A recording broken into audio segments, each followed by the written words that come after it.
Last class में अपन ने series के बारे में देखा था, तो उसको एक बार मैं रिवाइज कर देता हूँ। यदि मान लीजिए किसी प्रकार की कोई समस्या है तो इसको 1 मिनट के लिए अपन वापस देख लेते हैं। जितनी भी चीज़ें मैंने इंग्लिश और हिंदी में दोनों में लिखा है, क्योंकि अपने कॉमर्स में इंग्लिश मीडियम के स्टूडेंट्स भी रहते हैं क्लास में, इसलिए इंग्लिश और हिंदी में दोनों में लिखा है मैंने। और अकाउंट्स में या जो अपने ABST सब्जेक्ट है, इसमें ज़्यादातर जो भी अपन आंसर्स करेंगे उसका 80% या 90% तो वैसे ही इंग्लिश में अपन लिखते हैं, इसलिए हिंदी और इंग्लिश का तो कोई दिक्कत वाली बात है नहीं। नेक्स्ट अपन देखते हैं श्रेणी यानी सीरीज। वो अपने 3 प्रकार की है, एक तो व्यक्तिगत श्रेणी, एक खंडी श्रेणी और एक अखंडी श्रेणी। अखंडी श्रेणी का दूसरा नाम है सतत श्रेणी। ठीक है, व्यक्तिगत श्रेणी को इंग्लिश में बोलते हैं इंडिविजुअल सीरीज, और खंडी श्रेणी को डिस्क्रीट सीरीज बोलते हैं। ठीक है, ऊपर भी लिखा हुआ है। और अखंडी श्रेणी या सतत श्रेणी को बोलते हैं कंटिन्यूअस सीरीज, कंटिन्यूअस सीरीज। और अखंडित या सतत श्रेणी जो है वो 2 प्रकार की है, समावेशी श्रेणी और अपवर्जी श्रेणी। समावेशी श्रेणी को इंग्लिश में कहेंगे इंक्लूसिव सीरीज और अपवर्जी श्रेणी को कहेंगे एक्सक्लूसिव सीरीज। ठीक है, यदि अखंडी श्रेणी या सतत श्रेणी समावेशी श्रेणी है तो उसको अपन अपवर्जी श्रेणी में कन्वर्ट कर देंगे, मतलब बदल देंगे। ठीक है, और पहले से अपवर्जी श्रेणी है तो उसको अपवर्जी श्रेणी में रहने देंगे। यानी कुल मिलाकर लास्ट क्लास में अपन ने पढ़ा था कि जो सीरीज यानी श्रेणी है वो 3 प्रकार की है, व्यक्तिगत श्रेणी, खंडी श्रेणी और अखंडी श्रेणी या सतत श्रेणी। अखंडी श्रेणी या सतत श्रेणी 2 प्रकार की है, समावेशी श्रेणी और अपवर्जी श्रेणी। तो समावेशी श्रेणी का प्रश्न है तो उसको अपवर्जी में बदलेंगे, और पहले से ही अपवर्जी का है तो उसको अपवर्जी में रहने देंगे। ठीक है, नेक्स्ट अपन देखते हैं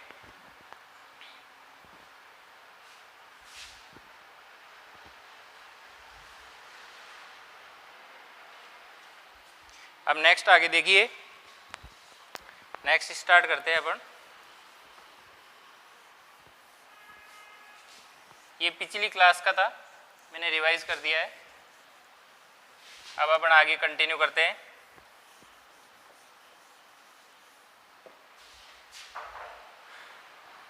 व्यक्तिगत श्रेणी, खंडी श्रेणी, अखंडित या सतत श्रेणी आप अच्छी तरह समझ गए हैं। व्यक्तिगत श्रेणी में x का मान होता है। अब देखिए 3 विधियां होती है, एक प्रत्यक्ष विधि, विधि कह दो या रीति कह दो, एक ही बात है, इंग्लिश में कहेंगे डायरेक्ट मेथड। दूसरी विधि है लघु विधि या अप्रत्यक्ष विधि। विधि और रीति एक ही वर्ड है, इंग्लिश में मेथड कहेंगे। ठीक है, तो लघु विधि कह दो या अप्रत्यक्ष विधि कह दो, एक ही बात है। इंग्लिश में कहेंगे शॉर्टकट मेथड या इनडायरेक्ट मेथड। ठीक है, और तीसरा मेथड है पद विचलन विधि, स्टेप डिविएशन मेथड। तो प्रत्यक्ष विधि, लघु विधि और पद विचलन विधि, इस तरह से 3 विधियां हैं।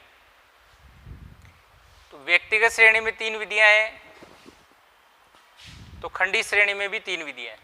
ठीक है, और अखंडित या सतत श्रेणी में भी 3 विधियां हैं। कौन सी वाली? वही प्रत्यक्ष, लघु और पद विचलन। ठीक है, मतलब इस व्यक्तिगत श्रेणी में 3 विधियां हैं, तो खंडी श्रेणी में भी 3 विधियां हैं और अखंडी श्रेणी में भी 3 विधियां हैं। अब समझते हैं अपन। जो तीसरी विधि है पद विचलन विधि, वो इन दोनों में नहीं है, नो लिख रखा है मैंने, क्योंकि पद विचलन विधि वहीं काम में ले सकते हो जहाँ पर आपके पास में पर्सन में क्लास दी हुई हो। क्लास का मतलब वर्ग। वर्ग कैसे? 0 से 10, 10 से 20, 20 से 30, 30 से 40, इस तरह से वर्ग दिए हुए हो, वहीं पर ये आप पद विचलन विधि से सवाल कर सकते हैं। ठीक है, तो व्यक्तिगत श्रेणी और खंडी श्रेणी इन दोनों में पद विचलन विधि लागू नहीं होगी, तो मैंने लिख रखा है नो नो। कुल मिलाकर पद विचलन विधि यानी जो तीसरी विधि है वो केवल अखंडी श्रेणी में ही होगी।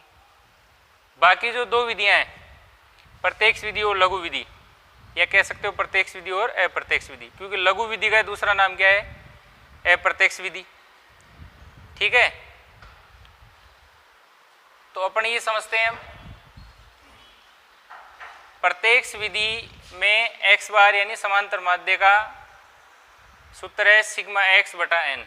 सिग्मा x का मतलब जो x दिया हुआ है उसका जोड़ कर लो आप, सिग्मा मतलब जोड़ कर लो, और n पदों की संख्या उनको गिन लो, 1 2 3 4 5 जो संख्याएं आएगी ना, जैसे ऐसे संख्याएं आएगी आपके पास में पर्सन में, उन संख्याओं को आप क्या कर लो, काउंट कर लो, वो n हो जाएगा। जैसे 1 2 3 4 5, तो n क्या हो जाएगा 5, और इनका जोड़ क्या हो जाएगा सिग्मा x। अब जो ऐप्स पर आपको मैंने नोट्स अवेलेबल करवाया है, उस नोट्स में एक छोटी सी प्रॉब्लम ये रह गई है, मैं आपको बताता हूँ कि जो ये सिग्मा का जो निशान है ना, उसकी जगह पूरे नोट्स में s बना हुआ है। अब वो गलती से क्या है कि वैसे मैंने टाइप तो सिग्मा ही किया था, लेकिन वो कंप्यूटर प्रिंट होते समय ये प्रॉब्लम हो गई कि जहाँ पर भी पूरे नोट्स में, अपने स्टैटिक्स के पूरे नोट्स में जहाँ पर भी एस था, सॉरी जहाँ पर सिग्मा था वहाँ पर एस बन गया। तो कहीं पर भी एस आ रहा है उसका ये मतलब ये समझना भाई सिग्मा है। ठीक है, पूरे नोट्स में चाहे वो कोई सा भी चैप्टर हो, सिग्मा की जगह एस बन गया, मतलब एस को ही आप सिग्मा समझेंगे। ठीक है, पूरे नोट्स में एस का मतलब सिग्मा, सिग्मा का जो ये निशान है ये जोड़ने का निशान होता है। फिर से वापस से कह रहा हूँ, बहुत इंपॉर्टेंट बात है कि एस का मतलब सिग्मा है, तो जहाँ पर भी एस आ रहा है इसका मतलब सिग्मा है। ठीक है, नेक्स्ट आगे देखिए, तो x बार बराबर सिग्मा x बटा n, ये प्रत्यक्ष विधि का हो गया। अब प्रत्यक्ष विधि का अपन यहाँ पर भी देखते हैं। अब मैंने ये जो रेड पेन से लिखा है वो इसमें और इसमें बदलाव है। देखो यहाँ क्या है x, यहाँ पर क्या है x और f, तो यहाँ नई चीज़ क्या जुड़ गई f। तो यहाँ था सिग्मा x बटा n, यहाँ हो गया सिग्मा fx बटा n। ठीक है, fx कैसे आएगा, f को x से मल्टीप्लाई कर देना और उनका फिर जोड़ कर लेना, तो फिर वो क्या हो जाएगा सिग्मा fx हो जाएगा। और n यहाँ पर आवर्तियों का योग होगा, मतलब जो f आएगा ना उस f का जोड़ करेंगे, लेकिन यहाँ n क्या है पदों की संख्या। ठीक है, क्योंकि यहाँ f है ही नहीं। ठीक है, तो f नहीं है तो पदों की संख्या ही n हो गया, और f है तो f का जोड़ आवर्तियों का योग यानी n होगा। ठीक है, ये विधि और इस विधि में क्या अंतर हुआ, इसमें f नहीं है इसमें f है, तो यहाँ सिग्मा x था या सिग्मा fx आ गया। नेक्स्ट आगे देखो, ये सूत्र और ये सूत्र बिल्कुल सेम है, कोई अंतर नहीं है। देखो आप यहाँ पर भी सिग्मा fx बटा n है, यहाँ पर भी सिग्मा fx बटा n है। ठीक है, यहाँ पर मैंने यहाँ पर इसमें लाल पेन यूज नहीं किया क्योंकि यहाँ पर कोई चेंजिंग नहीं है। इससे इसमें चेंजिंग क्या थी, केवल f की, इसलिए मैंने f किस में लिख दिया रेड कलर में। लेकिन यहाँ से यहाँ पर कोई परिवर्तन नहीं है, इसलिए पूरा मैंने इसे ब्लैक में लिख दिया। ठीक है, अब ये दोनों सेम कैसे रह गए, ये अपन को देखना है कि ये सेम कैसे रह गए। भाई खंडी श्रेणी में भी वही सूत्र है और अखंडी श्रेणी में वही सूत्र है, ऐसा क्यों है? वो इसलिए है क्योंकि जब आपकी क्लास आएगी, मतलब जैसे 0 से 10, 10 से 20, 20 से 30, तो समांतर माध्य निकालते समय क्लास को x में कन्वर्ट करना ही पड़ेगा आपको। तो कैसे कन्वर्ट होगा, इसको मैंने उस दिन बताया था L1 कहते हैं, इसको L2 कहते हैं। L1 यानी निम्न सीमा, L2 यानी उच्च सीमा। निम्न सीमा और उच्च सीमा का जोड़ करके और 2 का भाग देना है अपन को। ठीक है, तो 0 और 10 कितने हो गए, 10 हो गए। 10 में 2 का भाग दिया तो कितना आया 5। 10 और 20 का जोड़ कितना हुआ 30, और 30 में 2 का भाग दिया तो 15, और 20 और 30 कितने हो गए 50, 50 में 2 का भाग दिया तो 25। ठीक है, तो क्लास किस में कन्वर्ट हो जाएगी, x में, और f दिया हुआ होगा जो भी है, जो भी आपको f क्वेश्चन में दिया हुआ होगा। तो इसमें भी क्या है x और f, तो यहाँ पर भी क्लास किस में कन्वर्ट हो जाएगी x में, क्लास किस में कन्वर्ट हो जाएगी x में, तो यहाँ पर भी x और f यानी वही x और f बन जाएंगे। इसलिए सेम सूत्र रहेगा, कोई भी किसी भी प्रकार का कोई परिवर्तन नहीं है। परिवर्तन है तो इतना है कि क्लास को आपको x में बदलना है, क्लास को आपको किस में बदलना है, x में बदलना है, और सेम सूत्र रहेगा। नेक्स्ट आगे देखते हैं, यहाँ पर भी n आवृत्तियों का योग होगा। अब आ जाइए आप लघु विधि में। ठीक है, लघु विधि कह दो या अप्रत्यक्ष विधि कह दो, एक ही बात है। x बार बराबर a प्लस सिग्मा dx बटा n।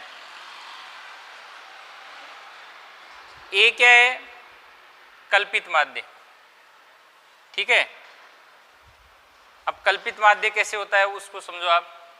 क्वेश्चन में आपके जैसे यहाँ पर ऐसे x और f आएगा, जैसे ये आ गया आपका 10, 5, 20, 18, कुछ भी ऐसे आ गया। ठीक है, f आ गया आपका 2, 3, 4, 6, कुछ भी आ गया। इस तरह से कोई भी डेटा आ जाएगा क्वेश्चन में। अब dx कैसे निकालेंगे, x माइनस a, ये ऐसा मैंने यहाँ पर भी लिख रखा है भाई, dx कैसे आएगा, x माइनस a। तो a क्या मानेंगे, a क्या मानेंगे, इनमें से कोई सा भी एक मान लो आप, कोई सा भी, कोई फर्क नहीं पड़ता, चाहे 10 मान लो, चाहे 5 मान लो, चाहे 20 मान लो, चाहे 18 मान लो। इसके अलावा चाहे 15 भी मान सकते हैं आप, 16 भी मान सकते हो, 12 भी मान सकते हो। हालांकि 12, 16, 15 इसमें नहीं है, लेकिन आप मान सकते हैं।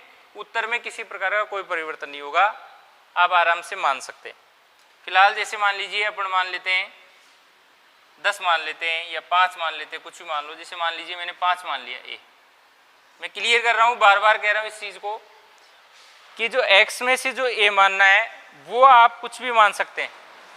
ठीक है, उत्तर नहीं आ रहा तो इसका मतलब ये नहीं है कि आपने a का गलत चुनाव किया है इसलिए उत्तर नहीं आ रहे, आपने कैलकुलेशन में गलती की है इस वजह से उत्तर नहीं आ रहे, न कि a का गलत चुनाव किया है उस वजह से उत्तर नहीं आ रहा। ये कभी नहीं सोचना है, a आप कुछ भी मान सकते हैं। ठीक है, तो a में मान लीजिए 5 मान लिया, तो अब सूत्र क्या है dx का x माइनस a, तो x माइनस a यानी 10 में से 5 घटाएंगे तो कितने आ गए 5, फिर 5 में से 5 घटाएंगे तो 0, फिर 20 में से 5 घटाएंगे तो 15, और फिर 18 में से 5 घटाएंगे तो कितने आएंगे 13। ठीक है, इस तरह से dx निकल जाएगा। फिर यहाँ पर लिखा हुआ है कि a, ये dx, इसका जोड़ dx का जोड़ सिग्मा, सिग्मा dx कहलाएगा। अपन प्रैक्टिकल क्वेश्चन करेंगे जब और हो जाएगा, ये सिग्मा dx हो जाएगा। n क्या होगा, आवृत्तियों का योग होगा, सॉरी आवृत्तियाँ इसमें आएगी, इसके अंदर आवृत्ति नहीं आती, केवल x ही आता है, तो n पदों की संख्या होगी। ठीक है, इसके अलावा a क्या मानेंगे, a ये 5 मानेंगे अपन। ठीक है, दूसरी बात, लघु विधि यदि मान लीजिए खंडी श्रेणी में तो इसी तरह से मानना है, लेकिन इसके अंदर ये जो dx आपका है उसको f से मल्टीप्लाई भी करना पड़ेगा। कैसे, f को किससे मल्टीप्लाई करना पड़ेगा, dx से। मतलब ये आपका dx है 5, तो 5 को 2 से गुणा किया तो कितना आ गया 10। फिर है आपका देखो ये 0, 0 को 3 से गुणा करेंगे तो 0। ठीक है, किसी भी संख्या को 0 से यदि गुणा करेंगे तो 0 आएगा। 15 को 4 से करेंगे तो 15 चौक 60, और 13 को 6 से करेंगे। ठीक है, 6 3 18, और 6 एकम 6 और 1 7, 13 6 78। तो ये हो गया f dx। ठीक है, इसका जोड़ कर दोगे तो सिग्मा एफ डी एक्स आ जाएगा। क्या आ जाएगा? Sigma F D x. ये वाला सिग्मा एफ डी एक्स आपके आ जाएगा। एन क्या होगा? क्योंकि यहाँ तो एफ आ गया तो एन क्या होगा? आवृत्तियों का योग। ये गलत लिख गया है, यहाँ पर आएगा आवर्तियों का योग। आवर्तियों का योग इंग्लिश में बोल देंगे, आवर्तियों इंग्लिश में बोलेंगे फ्रीक्वेंसी, तो फ्रीक्वेंसी का टोटल आएगा ये। ठीक है, एन। इसमें पूरे में ये ध्यान रखना भाई एन आएगा पदों की संख्या, नंबर ऑफ आइटम्स, और इसके अंदर एन आएगा एफ का जोड़, एन क्या आएगा? आवर्तियों का योग, फ्रीक्वेंसी का टोटल। ठीक है, फ्रीक्वेंसी का टोटल एन होगा। और ए क्या मानेंगे? वही 5 मानेंगे, या मान लीजिए आप यहाँ से कोई दूसरा लेते तो वो आ जाएगा। और पद विचलन विधि वहाँ काम में ले सकते हो जहाँ पर क्लास हो, तो वो अभी यहाँ देखेंगे अपन। ठीक है, तो अपन ने ये सीख लिया, एक बार वापस देख लेते हैं। सिग्मा एक्स बटा एन समझ गए आप, इसमें एफ आ जाएगा तो सिग्मा एफ एक्स बटा एन, या एन पदों की संख्या या एन आवृत्तियों का योग। इसमें लघु विधि में अपन को कल्पित माध्य लेना पड़ेगा ए। ठीक है, तो x में से कल्पित माध्य कुछ भी मान सकते हैं। ठीक है, और फिर आप dx निकाल लेंगे। dx कैसे निकालेंगे? x माइनस ए, इस तरह से निकाल लेंगे। dx आ जाएगा, a आपने माना है n पदों की संख्या, क्योंकि यहाँ पर f नहीं है, यहाँ पर f नहीं है या f है तो इनमें सब में f जुड़ जाएगा, वही चीज़ है। ठीक है, नेक्स्ट देखो, अखंडित या सतत श्रेणी। अभी मैंने बताया था कि क्लास को x में कन्वर्ट कर लेंगे, तो ये सेम सूत्र है। ठीक है, और ये भी सेम सूत्र है। मैं चिन्ह लगा देता हूँ, बिल्कुल सेम है, कोई परिवर्तन नहीं है। ये और ये बिल्कुल सेम है, कोई चेंजिंग नहीं है। और ये भी बिल्कुल सेम है। फिर भी समझ में नहीं आ रहा, दोबारा से फिर रिवाइज कर देता हूँ कि जो क्लास आएगी जैसे 0 से 10, 10 से 20, तो उसको x में कन्वर्ट कर लेंगे। 0 और 10 10 हो गए, जोड़ करना है, और 10 में 2 का भाग देंगे तो 5, 10 और 20 30, 30 में 2 का भाग देंगे तो 15, इस तरह से। तो क्लास किस में कन्वर्ट हो जाएगी? x में, और f दिया हुआ ही है ही, तो क्लास तो हो गई x में कन्वर्ट, तो वो x और f बन गई। ठीक है, तो ये सेम रहेगा। कुल मिलाकर ये बिल्कुल सेम और ये बिल्कुल सेम। अब आ जाओ पद विचलन विधि। पद विचलन विधि में क्या होगा? हालांकि जो ये ऊपर सूत्र है वही सूत्र आपको नीचे दिखाई दे रहा होगा, बस इसमें जो मैंने रेड कलर में जो कर रखा है वो अलग है। यानी ये जो डॉट लगा हुआ ना, sigma F D x dot, फिर इनटू मल्टीप्लाई आई, ये क्या चीज़ है इसको समझो आप। इसको अपन एक एग्जाम्पल के थ्रू समझते हैं किस तरह से होगा। जैसे मान लीजिए अपन ने क्लास 0 से 10, 10 से 20, 20 से 30 और 30 से 40। ठीक है, अब इसका क्या बनाएंगे? x बनाएंगे। x कैसे बनेगा? दोनों को जोड़कर 2 का भाग दे दो, तो 10 और 0 10, 10 में 2 का भाग दिया 5, 5 आ गया। 10 और 20 30, 30 में 2 का भाग दिया 15, 20 और 30 50, 50 में 2 का भाग दिया तो 25, और 30 और 40 70, 70 में 2 का भाग दिया तो 35। ठीक है, अब dx कैसे आएगा? x माइनस ए। तो अब a क्या माने? a कुछ भी मान सकते हैं, x में से कुछ भी मान सकते हैं। जैसे मान लीजिए अपन ने 15 मान लिया, तो 5 क्या है? x, a क्या माना? 15, तो कितना आ गया? माइनस के 10। x कितना है? देखो सूत्र है x माइनस ए, x कितना है? 15, a कितना है? 15, 0, 25, a कितना है? 15, कितना बच गया? 10। आगे देखो x कितना है? 35, और ए कितना है 15, कितना बच गया 20। ठीक है, अब नई चीज़ क्या है कि dx डॉट कैसे आएगा, ये डॉट कैसे आएगा कि जो आपका dx आ गया उसमें किसका भाग दे दो i का। i किसे बोलते हैं क्लास इंटरवल, वर्गांतर। क्लास इंटरवल किसे कहेंगे भाई 0 से 10 में 10 का अंतर है, 10 से 20 में 10 का अंतर है, 20 से 30 में 10 का अंतर है और 30 से 40 में 10 का अंतर है। तो यहाँ पर क्लास इंटरवल 10 है क्योंकि 10-10 का अंतर है वर्ग में, इसलिए क्लास इंटरवल क्या है 10 है। तो इसमें ऐसा होगा कि जो आपका dx आया है, जैसे मान लीजिए माइनस का 10 आया है, तो इसके अंदर आप 10 का भाग दे दो तो ये माइनस का 1 आ गया। फिर 0 में यदि 10 का भाग देंगे तो क्या आएगा 0। फिर 10 में 10 का भाग देंगे तो 1, और फिर 20 में 10 का भाग देंगे तो 2। इसको आप डायरेक्ट भी कर सकते हैं। वो क्या, जिस चीज़ को आप a मानते हो, जैसे इसमें अपन ने x में से 15 को a माना है, तो जिसको आप a मानते हो उसके सामने उसको 0 लिख दो। ठीक है, उससे ऊपर वाले चलेंगे -1, -2, -3 ऐसे, और नीचे वाले चलेंगे +1, +2, +3, +4।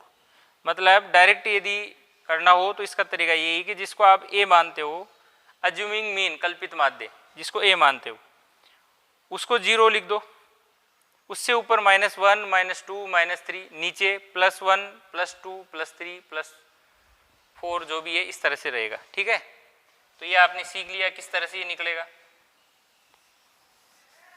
बाकी यदि मान लो और थोड़ा बहुत कम समझ में आया तो अपने सवाल करेंगे जब ये पूरी प्रक्रिया होगी, ऐसी कोई दिक्कत वाली बात नहीं है। आप इस सूत्रों को ढंग से समझ लो, फिर और कोई दिक्कत नहीं आएगी आगे। ठीक है, अब आगे देखो। तो अभी मैंने बताया कि dx के डॉट कैसे लगता है, i का भाग दे दो तो i से वापस मल्टीप्लाई करना है। ठीक है, और n वही आवर्तियों का योग होगा, फ्रीक्वेंसी का टोटल होगा। और यहाँ पर मैंने पूरा बता रखा है dx x minus a, dx dot कैसे आएगा, dx में i का भाग दे देंगे। i क्या है, अभी मैंने बताया था क्लास इंटरवल, वर्गांतर, और फिर f को dx डॉट से मल्टीप्लाई करना है। ठीक है, और n आवर्तियों का योग फ्रीक्वेंसी का टोटल हो गया। अब ये सारी बातें अपन ने समझ ली, पूरे सूत्र वगैरह अपन ने समझ लिए। अब अपन को एक बात और समझनी है इसमें कि व्यक्तिगत श्रेणी में चाहे आप प्रत्यक्ष विधि से प्रश्न को हल करो, चाहे लघु विधि से आप प्रश्न को हल करो, उत्तर वही आएगा, उत्तर में बदलाव किसी प्रकार का नहीं होगा। अब समस्या ये है कि अपन किस विधि से करें।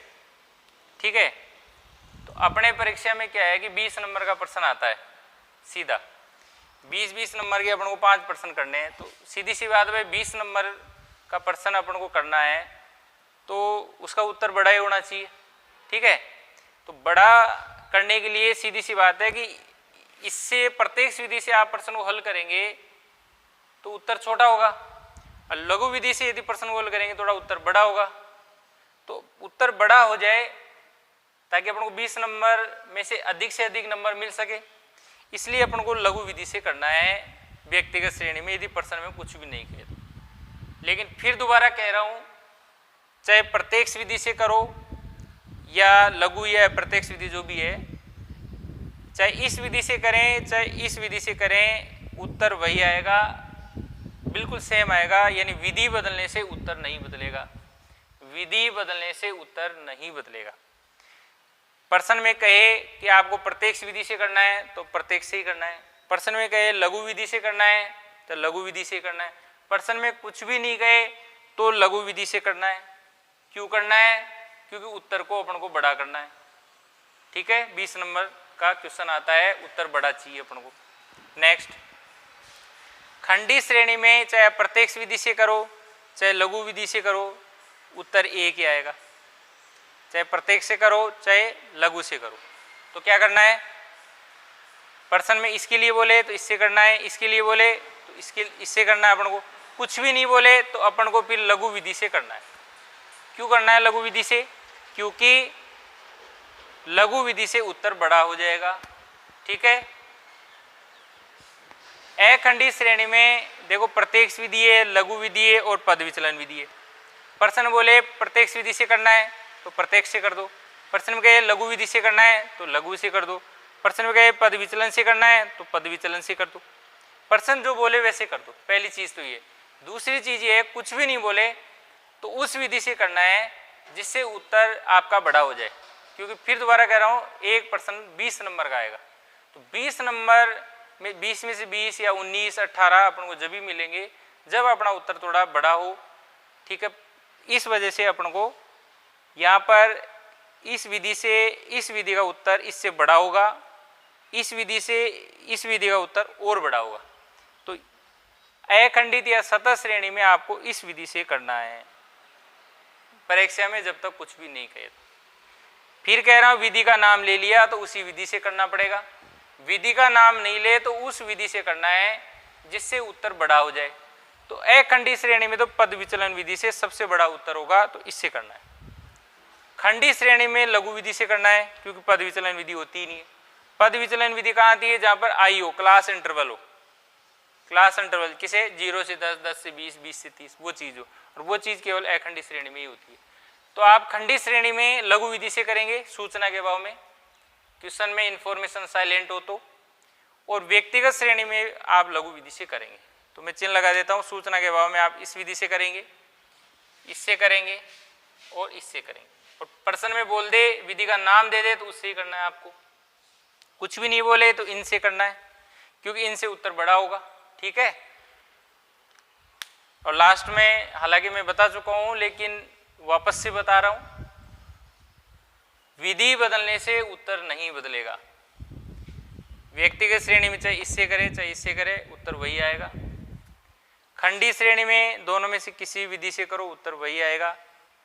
अखंडी श्रेणी में 3 विधियां हैं, तीनों में से किसी से भी करो, उत्तर वही आएगा, ठीक है। तो बात ऐसी है कि सबसे पहले प्रश्न को हल करने से पहले आप ये देख लेना कि कौन सी विधि का सवाल है, सॉरी कौन सी श्रेणी का सवाल है, विधि का नहीं, कौन सी श्रेणी का सवाल है। पहले तो श्रेणी का चुनाव होगा, बाद में होगा विधि का चुनाव। तो व्यक्तिगत श्रेणी कैसे पहचानेंगे? जिसमें x का मान हो। खंडी श्रेणी कैसे पहचानेंगे? जिसमें x और f हो। अखंडित या सतत श्रेणी कैसे मानेंगे कि ये अखंडित या सतत श्रेणी? जिसमें क्लास और f हो। क्लास का मतलब क्लास मतलब वर्गांतर, वर्गांतर मतलब 0 से 10, 10 से 20, 20 से 30, 30 से 40, इस तरह से क्लास उस प्रश्न में आ जाएगी, ठीक है। तो सबसे पहले आपको श्रेणी देखनी है, श्रेणी देखने के बाद में फिर देखना कौन सी विधि से करना है। तो मैंने बता दिया है, उस विधि से करेंगे जिससे उत्तर बड़ा हो। तो इसमें इससे करना है, कुछ नहीं गए तो इसमें इससे करना है और इसमें इससे करना है। दूसरी बात, एक बार आत्मविश्वास बढ़ाने के लिए कोई भी प्रश्न जब आप करें, या मैं बोर्ड पर कोई भी प्रश्न आपको करूं, तो एक बार जैसे मान लीजिए कोई व्यक्तिगत श्रेणी का सवाल है, तो दोनों विधियों से करके देखना कि उत्तर सेम आता है कि नहीं आता। मैं कह रहा हूं उत्तर सेम आएगा। फिर मान लो कोई सवाल खंडी श्रेणी का हो, तो एक बार उसको दोनों विधियों से करना, ताकि अपन को पता चल जाए कि सेम उत्तर आता है या नहीं आया। आएगा, बिल्कुल सेम आएगा। और अखंडी श्रेणी का भी यदि कोई एक सवाल अपन करें शुरू में, तो उसको तीनों विधियों से करना है, ताकि अपन को ये विश्वास हो जाए कि हाँ विधि बदलने से उत्तर नहीं बदलता, ठीक है। और नेक्स्ट क्लास में अब अपन प्रैक्टिकल सवाल समांतर माध्य का शुरू कर देंगे। समांतर माध्य कहने का आसान है, सुनने में भी आसान लगता है, लेकिन ये कॉलेज लेवल का समांतर माध्य है, तो इसका जो लेवल है वो कॉलेज के अकॉर्डिंग है।